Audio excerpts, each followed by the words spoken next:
কত যুবক যে পৃথিবী থেকে চলে গেছে, হে আমার ভাই, আপনাকে কেমন করে বুঝাই, যারা দিন রাত কোনো কিছুর পরোয়া করেন নাই, দিন রাত আল্লাহর পথে ছুটে চলেছেন।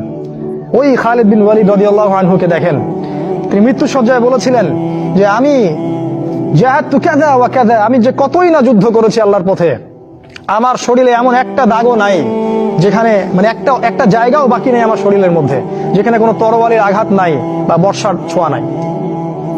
সেদিন তিনি মৃত্যু সজ্জায় বলছিলেন যে আজকে আমি আমার বিছানায় মারা যাচ্ছি, আমি যুদ্ধের মাঠে মারা যাওয়ার সৌভাগ্য আমার হলো না।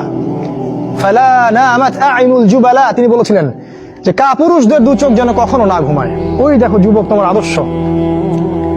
খুবাইব রাদিয়াল্লাহু আনহু, ইসলামের জন্য তাকে দায়ী করে পাঠানো হয়, রাজি নামক একটা জায়গায় কাফেররা তাকে ধরে ফেলে এবং তাকে শুল দণ্ড দিয়ে হত্যা করে। খুবাইব রাদিয়াল্লাহু আনহুকে যখন শুল দেওয়া হচ্ছিল, তিনি বলছিলেন, এই কবিতাটা ভালো করে পড়বা, রাহিকুল মাকতুম বই আছে, লাস্তু উবালিহি না উক্তালু মুসলিমান। তাকে যখন শুল দণ্ড দেওয়া হচ্ছে, শুল দণ্ড মানে বোঝো, পিছন দিয়ে মানে লৌহ দণ্ড প্রবেশ করিয়ে মাথা দিয়ে বের করে দিত, কঠিন দণ্ড, একটা ফাঁসি টাসির চেয়েও ভয়ঙ্কর। এই শুল দণ্ড তাকে দেওয়া হচ্ছে এবং বলা হচ্ছে, তুমি কি চাও তোমাকে ছেড়ে দেই আর মুহাম্মাদকে তোমার জায়গায় শুলদণ্ড দেই?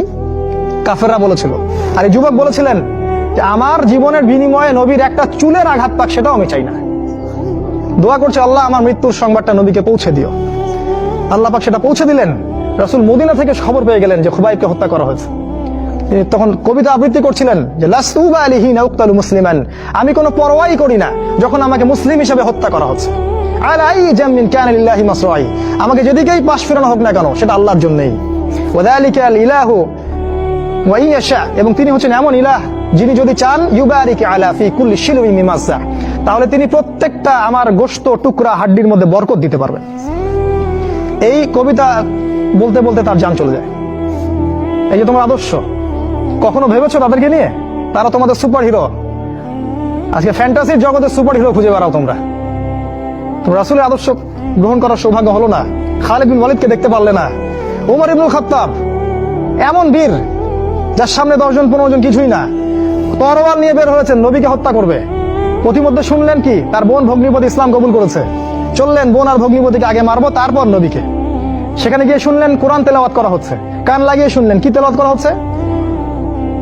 জিজ্ঞাসা করলেন কি তেলাওয়াত করছো? তারা বললো যে আমরা কিছুই তেলাওয়াত করছিলাম না। তিনি মারধর শুরু করলেন, এক পর্যায়ে একটা কাগজ বের হয়ে আসলো, ওই যে নুসখা, সেখানে লেখা ছিল সূরা তাহা। সেই সূরা তাহার তিলাওয়াত শুনে পড়তে পড়তে পড়তে পড়তে তার চোখ দিয়ে দরদর করে পানি পড়তে লাগলো এবং তিনি বলতে লাগলেন, ইয়ানবাগি লিমান ইয়াকুলু হাদা আল্লা ইউবাদা মাআহু গায়রা, যে সত্তা এরকম কুরআন নাজিল করতে পারে উচিত হবে না যে তার সাথে কাউকে শরীক করা হোক। বললেন, শাহিদতু আল্লা ইলাহা ইল্লাল্লাহ ওয়া আন্না মুহাম্মাদান রাসূলুল্লাহ, আমি সাক্ষ্য দিচ্ছি আল্লাহ ছাড়া কোনো মাবুদ নাই এবং মুহাম্মদ আল্লাহর রাসূল সাল্লাল্লাহু আলাইহি ওয়াসাল্লাম। খুযুনি ইলা রাসূলিল্লাহি ওয়া আসহাবিহি, আমাকে আল্লাহর রাসূল এবং সাহাবীদের কাছে নিয়ে চলো, আমি ইসলাম কবুল করব এখনই গিয়ে। সেখানে গিয়ে নবীকে বললেন, ইয়া রাসূলুল্লাহ, আমি জিতুকা উমিনু বিল্লাহি ওয়া রাসূলিহি, আমি আপনার কাছে এসেছি আল্লাহ এবং আপনার প্রতি ঈমানদার হয়েই এসেছি। ওয়া বিমা জিতা বিহি মিন ইনদিল্লাহ, আর আপনি আল্লাহর পক্ষ থেকে যা নিয়ে এসেছেন এই কোরআনের প্রতি ঈমানদার হয়েই আমি এসেছি এখানে। তিনি বললেন, ওই সময় ওমর ইবনুল খাত্তাব, যে ইয়া রাসূলুল্লাহ, আমরা কি হকের উপর নাই? আলাসনা আলাল হক ওয়া লাইসু আলাল বাতিল, আমরা কি হকের উপর নাই? মুশরিকরা কি বাতিলের উপর নাই? তাহলে আমরা কেন গোপনে গোপনে ইসলামের দাওয়াত দিব? আজকে থেকে প্রকাশ্যে ইসলামের দাওয়াত দিব। তখন থেকে ইসলাম প্রকাশ্যে দাওয়াত পেয়েছে, তার আগে পাইনি। তুমি ওমর হতে পারো না?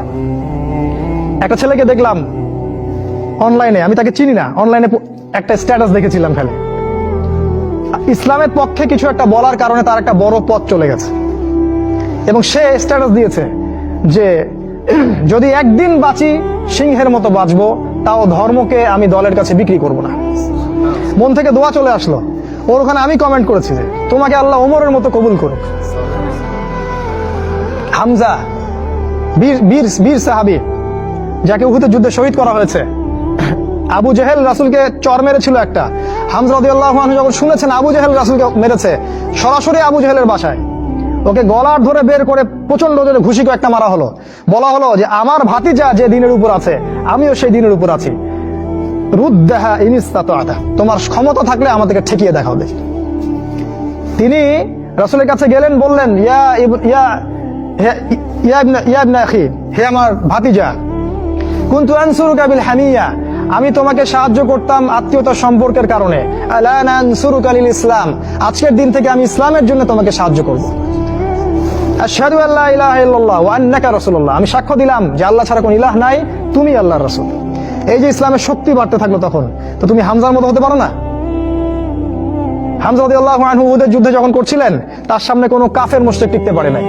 আমি তোমাকে বলিনি যে অস্ত্র নিয়ে এখন বের হয়ে যাও, কথা অন্যদিকে নিয়ে যাবা না, কথাটা অন্যদিকে ঘুরাবা না। এখন তো মিডিয়ার যুগ, কথা অন্যদিকে মানুষ ঘুরায় খুব সহজে। আমি বলেছি তোমার এই চেতনাটা নাই, তুমি হামজার মতো চেতনা ধারণ করতে পারো না, উমরের মতো চেতনা ধারণ করতে পারো না। অসংখ্য সাহাবী ছিলেন এরকম। মুসআব বিন উমাইর এত ধনী সাহাবী ছিলেন, যার আতরের খুশবু ছিল আরবের সবচেয়ে দামি আতরের খুশবু। ইসলাম কবুল করে সব ছেড়ে দিলেন, এক পোশাকে তাকে কবর দেওয়া হয়েছে উহুদের মাঠে। মানে তাকে যখন শহীদ করা হয়, তার দেহের মধ্যে এতগুলো তরবারির দাগ ছিল, তুমি কল্পনাও করতে পারবে না। এই সাহাবীকে রাসূল সাল্লাল্লাহু আলাইহি ওয়াসাল্লাম যখন দাফন করলেন, তাকে দাফন করার জন্য কোনো কাফন পাওয়া যাচ্ছিল না, ঘাস দিয়ে তাকে দাফন করা হয়েছে। এই হলো মুসআব বিন উমাইর রাদিয়াল্লাহু আনহু। কত সাহাবী চলে গেছেন এমন দুনিয়া থেকে, কত বীর যোদ্ধা চলে গেলেন পৃথিবী থেকে। আজ পর্যন্ত তোমাদের এই আদর্শগুলো তোমরা অর্জন করতে পারলে না। তোমরা এখনো সেই পশ্চিমা সভ্যতার গোলক ধাঁধায় পড়ে আছে। ওই ইহুদি, ওই খ্রিস্টান, ওই দাজ্জালের অনুসারীরা যা শিখাচ্ছে তাই শিখছো, যা গিলাচ্ছে তাই গিলছো, মিডিয়া যা দেখছো তাই বিশ্বাস করছো। আল্লাহ পাক তোমাদের সবাইকে যেন ইসলামের দিকে হেদায়েত দান করেন, ফিরিয়ে নিয়ে আসেন, আল্লাহুম্মা আমিন। কয়েকটা পয়েন্ট খালি আকারে বলছি, কি করবা তুমি এখন।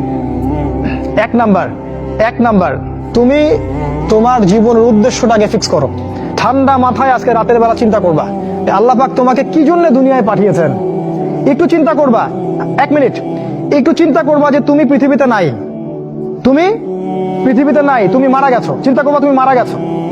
এরপর চিন্তা করবা তুমি যে মারা গেছো, পৃথিবীর কারো কোনো সমস্যা হচ্ছে কিনা। তুমি যে মারা গেছো, পৃথিবী কি থেমে আছে? তোমার পরিবার থেমে থাকবে? তোমার শিক্ষা, তোমার বন্ধু বান্ধব, তোমার আত্মীয়স্বজন কেউ থেমে থাকবে? কেউ থেমে থাকবে না। তুমি পৃথিবীতে থাকো বা না থাকো, কারো কিছু আসে যাবে না। আল্লাহ পাক তোমাকে যে পৃথিবীতে রেখেছেন, একটা